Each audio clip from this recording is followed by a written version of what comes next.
Et bonjour tout le monde, mon nom est Daniel Lafrance. Bienvenue à un autre tutoriel After Effects. Ça va être un truc rapide aujourd'hui. On va parler d'animation prédéfinie. Il y a déjà un paquet d'animations prédéfinies qui existent dans After Effects qui peuvent être très utiles. Et il y a aussi la possibilité d'enregistrer nos propres animations prédéfinies qui peut être très utile pour sauver du temps. Alors, on va commencer par une nouvelle composition, comme d'habitude. Alors, on fait une nouvelle composition, 10 secondes, les paramètres, ça a peu ou pas d'importance, dépendant du projet sur lequel vous travaillez. Alors, on va l'appeler tutoriel preset. Parce que oui, les animations prédéfinies en anglais, c'est preset, puis dans la version française de After Effects, ben, on retrouve aussi le terme preset, puis quelques animations qui n'ont pas été traduites. Alors, la meilleure façon de se servir de ça, c'est d'abord, on va créer un solide. Peu importe la couleur, ça n'a pas d'importance. Puis la façon de trouver les animations prédéfinies, c'est dans notre panneau ici, Effets et paramètres prédéfinis. On a le dossier Animation prédéfinie. Vous avez le dossier Preset, qui est celui qui vient avec After Effects ou les plugins qu'on va acheter par la suite. Alors, je les ai tous ici, là-dedans.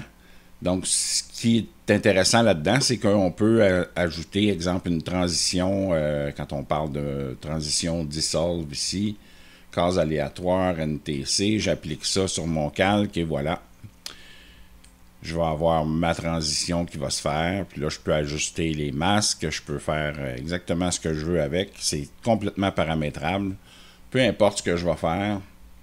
On parle de transition, on a des effets aussi. Exemple, Lens Flare, Auto Bright. Je mets ça. C'est un autre truc, par contre, si j'ai plus de solide, si je fais seulement double-cliquer là-dessus, ça va en créer un automatiquement. Donc, on voit ici que le Lens Flare apparaît directement. Ça, c'est le preset qui a été fait par Adobe. Maintenant, ce qui est intéressant, c'est qu'on peut tout simplement faire nos propres presets. La façon de le faire, ben, c'est simple. C'est qu'on va créer, exemple, un solide. Ensuite de ça, on va vouloir en créer un autre pour, exemple, se servir des stars vénitiens. On va aller créer un autre solide. On va le changer de couleur. On va le mettre un petit peu plus foncé pour avoir un contraste. Et là, on va appliquer notre effet de star sur ce solide-là. Alors là, ce qu'on va faire, on va mettre ça à 50% ici pour voir ce qu'on fait. Là, on voit l'effet du star qui a tout simplement, là, si on regarde là, 50%, c'est plus 5 0 que 8 0. Et on voit ici là, que ça l'a coupé là, le calque foncé pour qu'on puisse révéler le calque en dessous. Si on joue avec l'épaisseur ici, ben on va changer l'épaisseur de nos lanières, on peut changer l'angle, etc. Fait qu'on peut décider, exemple, de mettre ça à 45%. L'épaisseur, on peut la mettre à 150 pixels. Alors, ce qu'on peut faire, c'est doubler tout simplement notre star vénitien, puis faire un peu de mathématiques à Adobe, parce qu'on peut lui faire à After Effects des mathématiques aussi. Donc, si on rentre ici, 45 moins 90 degrés, ça va nous donner l'inverse. Donc, on va avoir des losanges. On peut prendre ces losanges-là, puis décider que on fait une animation tout simplement comme ça avec. On peut faire exactement ce qui nous plaît.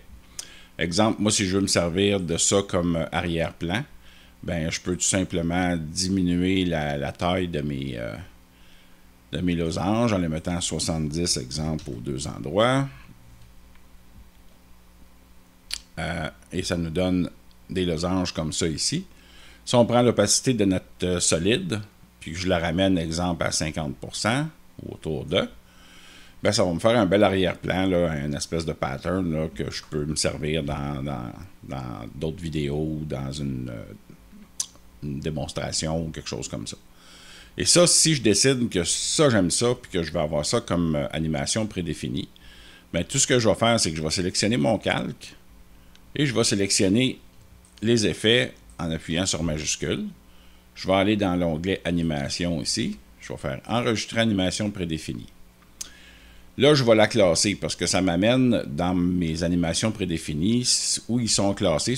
Ce n'est plus ni moins qu'un fichier dans un dossier, là, où ils sont classés la plupart du temps. Moi, j'ai une machine Windows. Il y a les machines Mac qui peuvent être différentes, mais ça, c'est à vous de trouver où c'est dans votre machine, là.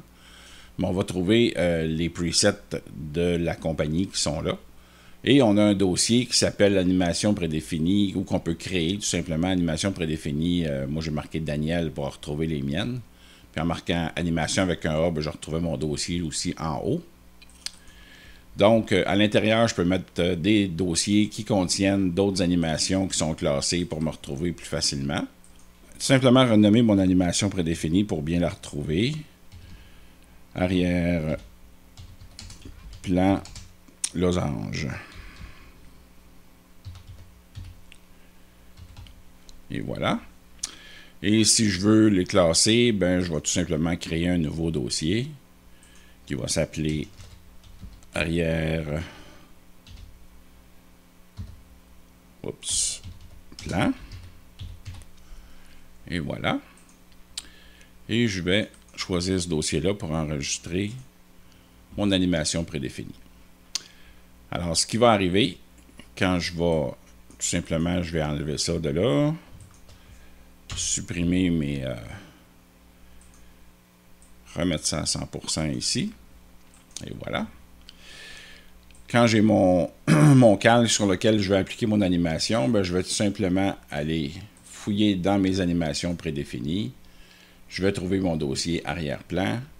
Je vais appliquer arrière-plan losange et voilà. Aussi simple que ça, on a pris notre animation, on l'a prédéfinie, on l'a gardé pour une autre utilisation. Et là, je peux prendre mon opacité, puis gérer mon opacité comme je veux, etc. Donc, c'est pas mal ça qui... Vous avez compris le principe, qui est le truc rapide cette semaine, c'est d'être capable de créer à partir de tous les effets que vous allez mettre dans votre calque, une animation prédéfinie qui va resservir. C'est la même chose pour les textes qu'on a vus dans mon intro. Exemple, si j'enlève les animations prédéfinies, les animations, comme pas les animations, mais les effets de dedans, je vais aller chercher dans mes animations texte, Assure 45 degrés ombré, puis je le mets sur le texte. Ben, je vais retrouver automatiquement ce que j'ai fait plus rapidement. Je n'ai pas besoin de le recommencer puis de me rappeler comment j'ai fait telle ou telle animation. Donc, il y a des limites, bien entendu, à enregistrer des animations. Je ne peux pas le faire sur plus qu'un calque à la fois. Donc, je ne pourrais pas avoir 2-3 calques, précomposer ça, puis demander à After Effects qui me mette ça comme animation prédéfinie. Mais tous les effets qu'on va mettre sur un calque vont pouvoir se prédéfinir tout simplement en allant cliquer ici et en choisissant enregistrer l'animation prédéfinie.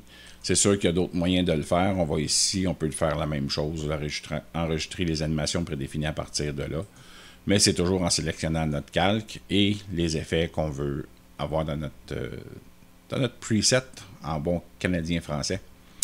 Alors, c'est tout pour aujourd'hui. Je vous souhaite une bonne semaine, puis on se revoit vendredi pour un tutoriel plus complet.